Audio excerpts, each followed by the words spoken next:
اور ہم نے اسے تمہارے لیے لباس بنانے کی کاریگری سکھائی تاکہ لڑائی کے ضرر سے تمہارا بچاؤ ہو سکے۔ کیا اب تم شکر گزار بنو گی؟ بہرحال اس سند کے موجد حضرت داؤد علیہ السلام ہیں۔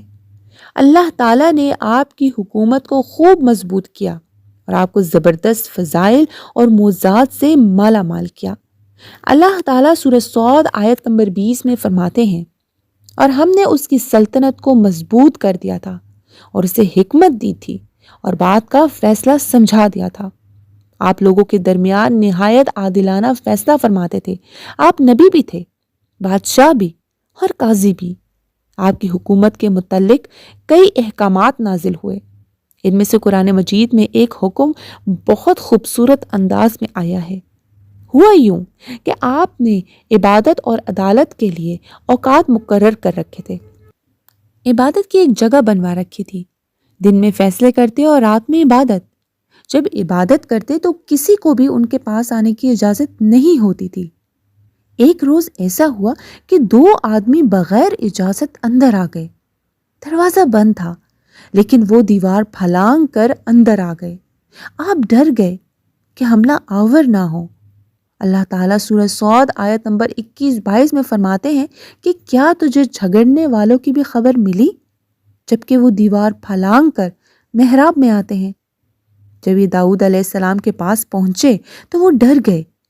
وہ کہنے لگے کہ خوف نہ کیجیے، ہم مقدمہ کے 2 فریق ہیں، ہم میں سے ایک نے دوسرے پر زیادتی کی ہے، لہٰذا آپ ہمارے درمیان حق کے ساتھ فیصلہ فرما دیجیے اور ناانصافی نہ کیجیے اور ہمیں سیدھی راہ بتا دیجیے۔ داؤد علیہ السلام نے فرمایا، بتاؤ تمہارا کیا مسئلہ ہے؟ ایک نے کہا، یہ میرا بھائی ہے، اس کے پاس 99 دمبیاں ہیں اور میرے پاس ایک ہی دمبی ہے، لیکن یہ مجھے کہہ رہا ہے کہ اپنی یہ ایک دمبی بھی مجھے دے دے اور بات میں بڑی سختی برتتا ہے۔ اس آیت کی تفسیر میں ہے کہ ایک دمبی والے بھائی نے کہا کہ یہ میرا بھائی بہت چالاک ہے، برے طریقے سے بات کرتا ہے، کہتا ہے کہ میری دمبیاں چرنے جاتی ہیں تو اس میں اپنی بھی ایک دمبی کو بھی بھیج دیا کرو۔ جب میری دمبی اس کی دمبیوں کے ساتھ آنے جانے لگ گئی تو اب یہ کہتا ہے کہ یہ بھی میری ہے، اب میں خالی ہاتھ ہوں۔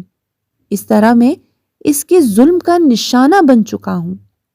داؤد علیہ السلام نے فوراً کہا، اس کا اپنی دمبیوں کے ساتھ تیری ایک دمبی ملا لینے کا سوال واقعی تیرے اوپر ظلم ہے۔ اور اکثر حصے دار اور شریک ایسے ہی ہوتے ہیں کہ ایک دوسرے پر ظلم کرتے ہیں سوائے ان لوگوں کے جو ایمان لائے اور نیک عمل کیے، اور ایسے لوگ بہت ہی کم ہوتے ہیں۔ داؤد علیہ السلام نے دوسرے بھائی کی بات سنے بغیر ہی اسے ظالم ٹھہرا دیا۔ آپ کا فیصلہ سنتے ہی دوسرا بول اٹھا کہ آپ نے میری تو بات سنی ہی نہیں اور فیصلہ سنا دیا، پہلے آپ میری بات تو سنتے۔ داؤد علیہ السلام فوراً بھانپ گئے کہ ان سے غلطی ہوئی ہے اور یہ تو اللہ تعالیٰ کی طرف سے آزمائش ہے، تو آپ نے فوراً توبہ کی اور اللہ کی طرف رجوع کیا اور استغفار کرنے لگے۔ اور داؤد علیہ السلام سمجھ گئے کہ ہم نے انہیں آزمایا ہے، پھر اپنے رب سے استغفار کرنے لگے اور عاجزی کرتے ہوئے سجدے میں گر گئے اور پوری طرح رجوع کیا، اور اللہ تعالیٰ نے ان کا وہ قصور معاف کر دیا۔ یقیناً وہ ہمارے نزدیک بڑے مرتبے والے اور بہت ہی اچھے ٹھکانے والے ہیں۔ اس کے بعد اللہ تعالیٰ سورہ صاد آیت نمبر 26 میں فرماتے ہیں، اے داؤد، ہم نے تمہیں زمین میں خلیفہ بنا دیا، تم لوگوں کے درمیان حق کے ساتھ فیصلہ کیا کرو اور اپنی نفسانی خواہش کی پیروی نہ کرو، ورنہ وہ تمہیں اللہ کی راہ سے بھٹکا دے گی۔ یقیناً جو اللہ کی راہ سے بھٹک جاتے ہیں ان کے لیے سخت عذاب ہے، اس لیے کہ انہوں نے حساب کے دن کو بھلا دیا ہے۔ السلام کی قوم کا ذکر بھی قرآن پاک میں موجود ہے کہ ان کو کیوں، کیسے اور کیا سزا ملی، ان سے ایسا کون سا گناہ سرزد ہوا تھا کہ ان پر عظیم عذاب نازل ہوا۔ داؤد علیہ السلام کی قوم کے 70,000 آدمی عقبہ کے پار سمندر کے کنارے ایلا نامی گاؤں میں رہتے تھے، اور یہ لوگ بہت فراغی اور خوشحالی کی زندگی بسر کرتے تھے۔ اللہ تعالیٰ نے ان کو بے شمار نعمتوں سے نواز رکھا تھا، اور یہ لوگ اللہ کی عبادت سے غافل ہو گئے۔ اللہ پاک نے ان لوگوں کا اس طرح امتحان لیا کہ ہفتے کے دن کا ادب ان پر لازم قرار دیا، اور اس دن مچھلی کا شکار ان پر حرام فرما دیا، اور ہفتے کے باقی دنوں میں شکار حلال تھا۔ مگر اس طرح ان لوگوں کو آزمائش میں مبتلا فرما دیا کہ ہفتے کے دن بے شمار مچھلیاں آتی تھیں اور دوسرے دنوں میں کم آتی تھیں۔ تو شیطان نے ان لوگوں کو یہ بہانہ بتا دیا کہ سمندر سے کچھ نالیاں نکال کر خشکی میں کچھ حوض بنا لو، اور جب ہفتے کے دن ان نالیوں سے مچھلیاں حوض میں آ جائیں تو نالیوں کا منہ بند کر دو، اور اس دن شکار نہ کرو، اور دوسرے دن آسانی کے ساتھ ان مچھلیوں کو پکڑ لو۔ ان لوگوں کو یہ شیطانی ہیلا بازی پسند آ گئی، اور ان لوگوں نے یہ نہیں سوچا کہ جب مچھلیاں نالیوں میں آ گئیں تو یہی ان کا شکار ہو گیا۔ تو ہفتے کے دن شکار کرنا پایا گیا جو ان لوگوں کے لیے حرام تھا۔ اس موقع پر یہودیوں کے 3 گروہ ہو گئے۔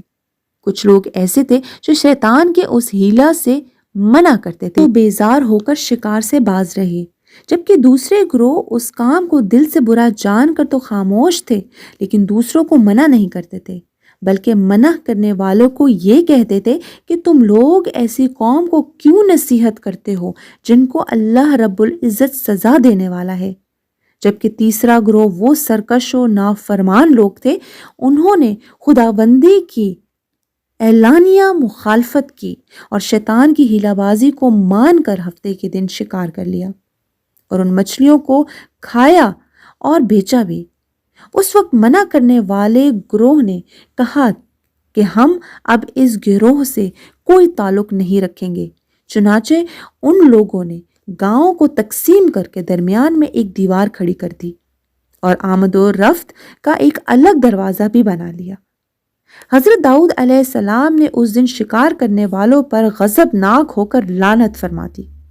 اس کا اثر یہ ہوا خطاکاروں میں سے کوئی بھی باہر نہیں نکلا، تو انہیں دیکھنے کے لیے کچھ لوگ دیوار پر چڑھ گئے، تو کیا دیکھا کہ سب کے سب بندروں کی صورتوں میں مسخ ہو گئے ہیں۔ تب وہ لوگ ان مجرموں کا دروازہ کھول کر اندر داخل ہو گئے، اپنے رشتہ داروں کو پہچانتے تھے، ان کو سونگتے تھے اور زاروں قطار روتے تھے۔ لوگ ان بندر بن جانے والوں کو نہیں پہچانتے تھے۔ ان بندر بن جانے والوں کی تعداد تاریخ میں 12,000 لکھی ہوئی ہے۔ یہ سب 3 دن تک زندہ رہے اور اس درمیان میں کچھ کھا پی نہ سکے، بلکہ یوں ہی بھوکے پیاسے سب کے سب ہلاک ہو گئے۔ شکار سے منع کرنے والا گروہ ہلاکت سے سلامت رہا، اور یہی قول ہے کہ دل سے برا جان کر خاموش رہنے والوں کو بھی اللہ تعالیٰ نے بچا لیا۔ سورہ بقرہ کی آیت نمبر 65 میں اللہ تعالیٰ فرماتے ہیں، اور تم میں سے جن لوگوں نے ہفتہ کے دن کے بارے میں زیادتی کی ان سے بھی تم واقف ہو، چنانچہ ہم نے ان سے کہا کہ تم لوگ ذلیل بندر بن جاؤ۔ امید کرتی ہوں کہ آپ کو یہ ویڈیو بہت پسند آئی ہوگی۔ آئندہ ایسی انفارمیٹیو ویڈیو دیکھنے کے لیے میرے چینل کو ضرور سبسکرائب کیجیے گا اور بیل بٹن کو ضرور دبائیے گا۔ شکریہ۔